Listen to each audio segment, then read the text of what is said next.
This clip is brought to you by SaveWithConrad.com.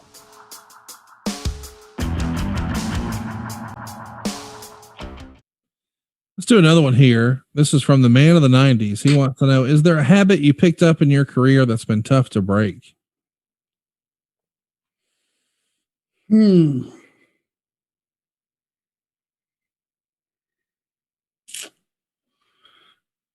God, I don't know. Well, yes.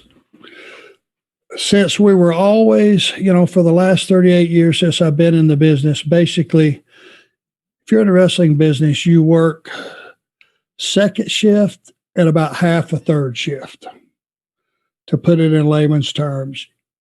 From the moment you go to the gym that day, come home, you're on the clock. Then you drive to the town, you're on the clock. Then you wrestle, you're on the clock. Then you drive either back home or you go to the next town.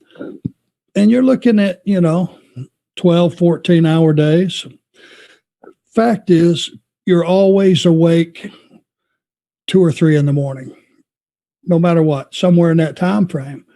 And being awake from, say, noon that day till 2 o'clock, 3 o'clock in the morning, you get your clock set to being awake at those hours. So I'm home, I'll start watching the news at 11 o'clock, go to sleep. I wake up like clockwork, 2 o'clock, and I'll be up to 4:30.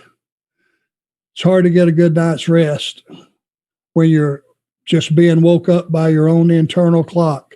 Right. I haven't been able to shake it. It happens every single night, and I'll wake up a couple times during the night because of old injuries on my arm and hand being asleep, or my neck hurting, or my low back, trying to go out on me. But that wakes me up different times during the night as well. But that somewhere in that 1:30 to 3:30 range, I pop open because I'm supposed to be awake, finishing a trip or whatever the case may be in my internal clock.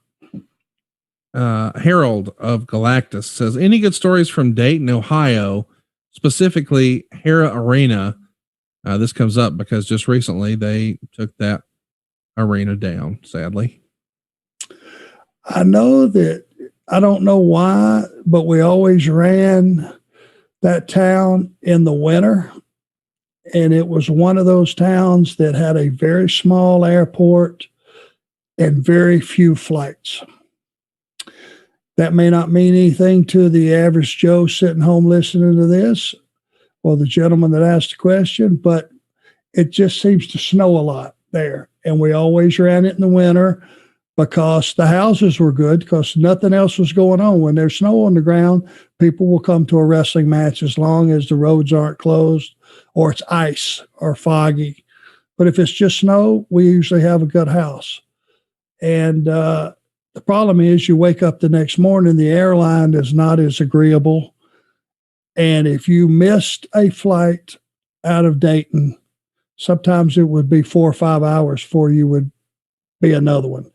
Very limited flights. So it was a difficult place to fly in and out of. And that's one of the things that I remember. The weather was bad. The house was good, but you may be struggling on getting home the next day. And when you only have a couple of days a week, sometimes, a day and a half at home, those 4 or 5 hours are very valuable. Hey, it's Conrad Thompson. Thanks for checking out the podcast here on YouTube. Be sure to hit the subscribe button and the notifications bell so you get a notice anytime we upload some new content. And go save yourself some money right now. If you're in a 30-year loan or you have credit card debt, it's not a matter of if I can save you money. It's a matter of how much. Find out right now for free at SaveWithConrad.com.